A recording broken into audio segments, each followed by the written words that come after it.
most part this past week, President Trump has been working behind the scenes to fulfill one of his biggest campaign promises, repealing and replacing Obamacare.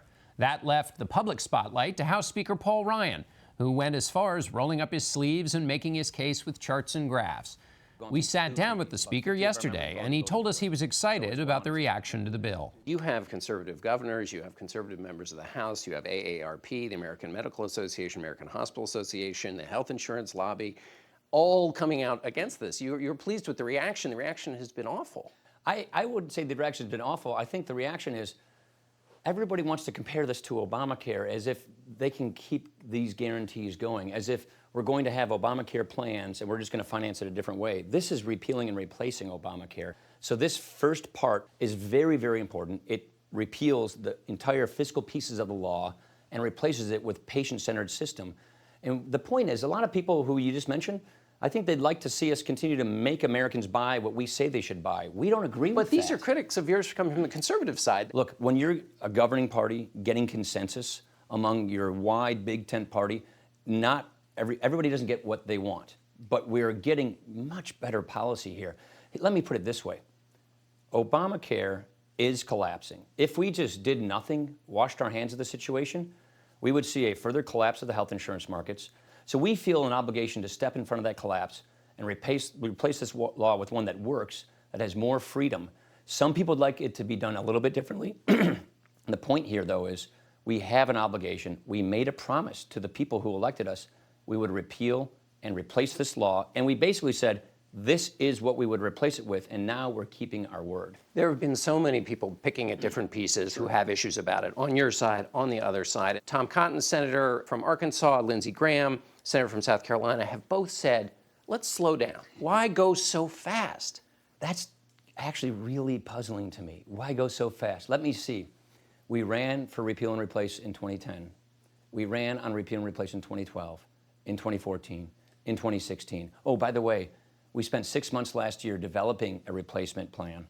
We ran on that replacement plan. But these senators know that. They're not unfamiliar. This has been a long and deliberative process. Suggesting that this is moving fast, going through 4 committees, going through regular order, saying we were going to do this for 7 years, and now coming to the point where we're actually on the cusp of keeping our word, I hardly think that that is rushing things. The point I'd say is this is historic. This is historic and it's significant. And if we don't act, the system's going to collapse. And the beautiful thing about this plan that we're proposing, it's more freedom, it's more choices, it's more markets, it's lower prices, which gets us better access. But you said you ran on this. But that's like saying, someday we're going to buy a car. Now we're talking about the actual car. You're talking about the actual legislation. Not only did we say someday we're going to buy a car, we said this is what the car is going to look like. But all these analyses that are coming out now are based on actual legislation. Those weren't coming out while you were campaigning on it. There's actual details that are at issue here. We said we were on everything from tax credits to the individual mandate. All of that stuff is being debated afresh now in a way that totally wasn't true. We want this kind of debate. This is a good debate to have. If you pass a bill out of the House and it can't get 51 votes in the Senate, will you have accomplished something? Well, I believe we can get 51 votes out of the Senate. Look, this is what the legislative process looks like. When you are going through a deliberative legislative process, not ramming and jamming things, but going through all the committees, going through the entire process, people are going to try and negotiate. People are going to say, I wish we could do this, let's do that. That's how legislation works. Negotiations and compromises occur when you're writing law, and what we're seeing and hearing is just that. The president is he's our first marketer president. How helpful has he been in this, applying the marketer's skill to selling this? He's been tremendously helpful, actually. He's been very helpful. He's been extremely engaged with various members of Congress.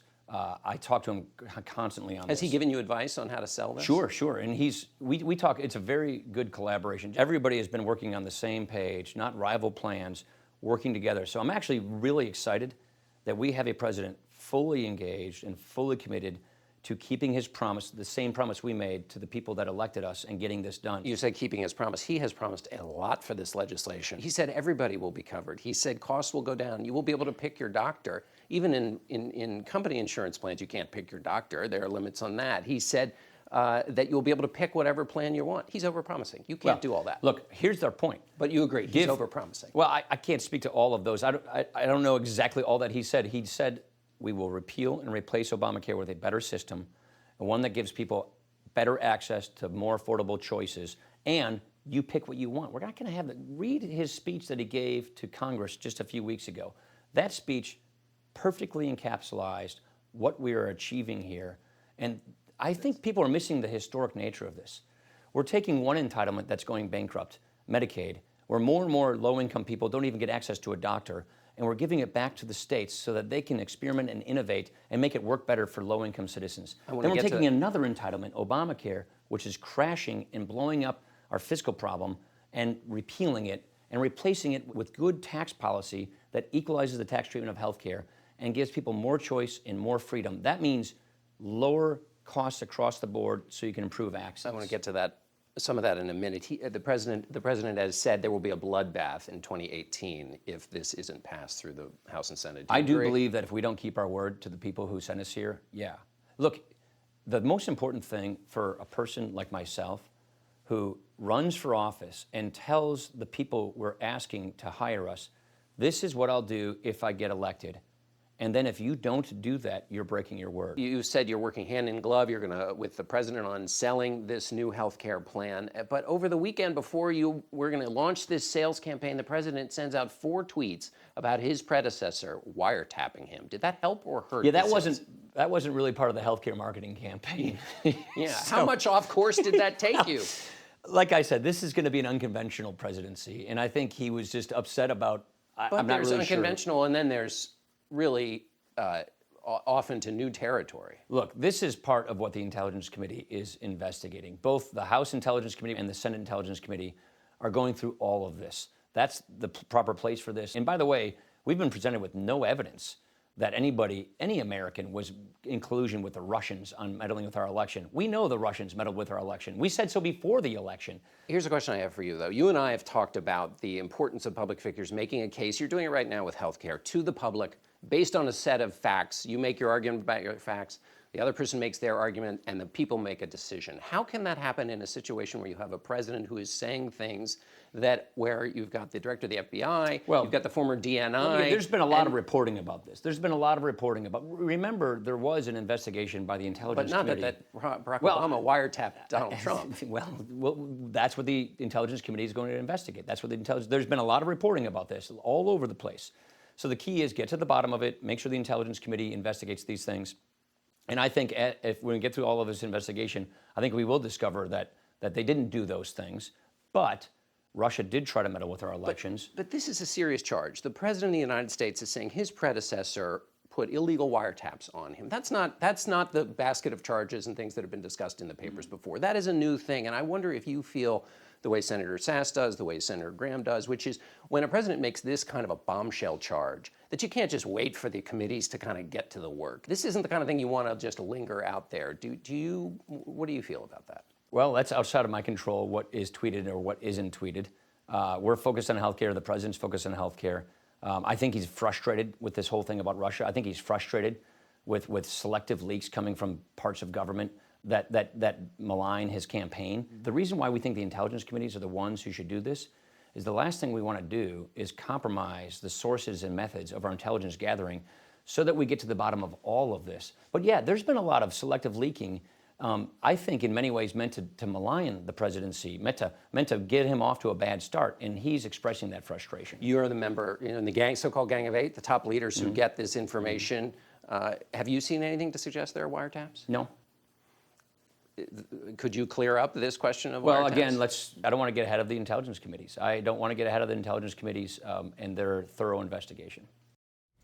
And we may get some answers soon, as the House Intelligence Committee has asked the Justice Department to turn over any specific evidence they have related to any possible wiretaps at Trump Tower by Monday. Among the big questions that remain unanswered about the Republican health care bill are how much will it cost and how many people might lose coverage if enacted in its current form. We asked Speaker Ryan why the House has started work on the bill without this information. The score, we believe, will come out probably Monday or Tuesday, well before we go to the floor. Well before we go to the floor, we'll have the score. The one thing I'm certain will happen is CBO will say, well, gosh, not as many people will get coverage. You know why? Because this isn't a government mandate. This is not the government makes you buy what we say you should buy, and therefore the government thinks you're all going to buy it. So there's no way you can compete with, on paper, a government mandate with coverage. What we are trying to achieve here is bringing down the cost of care, bringing down the cost of insurance, not through government mandates and monopolies, but by having more choice and competition. And by lowering the cost of healthcare, you improve the access to healthcare. And by having the things that we're talking about, tax credits, risk pools, health savings accounts, you dramatically increase the access to healthcare. But we're not going to make an American do what they don't want to do. You get it if you want it. That's freedom. How many people are going to lose coverage under this new? I can't answer that question. It's up to people. Here's the premise of your question. Are you going to stop mandating people buy health insurance? People are going to do what they want to do with their lives because we believe in individual freedom in this country. So the question is, are we providing a system where people have access to health insurance if they choose to do so? And the answer is yes.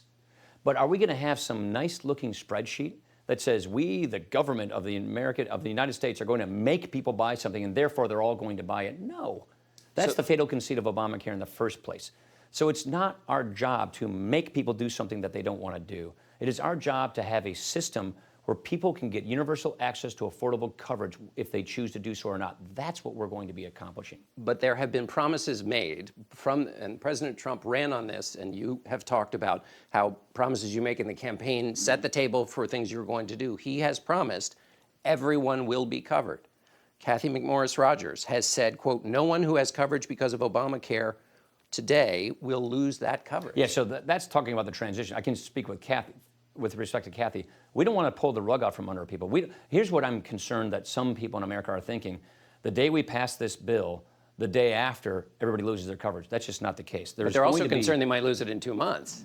They won't in 2 months either, or 2 months later. So the point we're trying to make here is there will be a smooth transition, a stable transition, so that people who are covered today don't have the rug pulled out from under them. But let's remember where we are when I started this conversation. The system is collapsing. 116% increase in premiums in Arizona alone. 5 states, one plan. Over 1,000 counties, one plan. Will premiums not go up now? Because there are lots of people who are saying that premiums will go up under this plan. Premiums will go up far, far, far higher than they would otherwise go up. But they're going to go up. I think they'll go down once this system comes into place. And when's that going to happen? Well, look at the bill. In 2 years, that's the point. There's a transition. It takes a little while to get the states back in the game to regulate health insurance. It takes a little while for risk pools to be set up in the states to cover people with pre-existing conditions. It takes a little while for tax credits to be deployed so the guy waiting tables getting $12 an hour can get health insurance. It takes some time to do that. And in the meantime, there will be a stable transition so people don't have the rug pulled out from under them. That's what we're talking about when we say a stable transition from the system that is creaky and collapsing to one that is better and more endurable. Why not use just plain terms, though? Rugs pulled out from under them why not just say, if you have Obamacare and you're being covered, you'll be still covered? Because private insurance companies and nonprofit insurance companies are pulling out of markets left and right.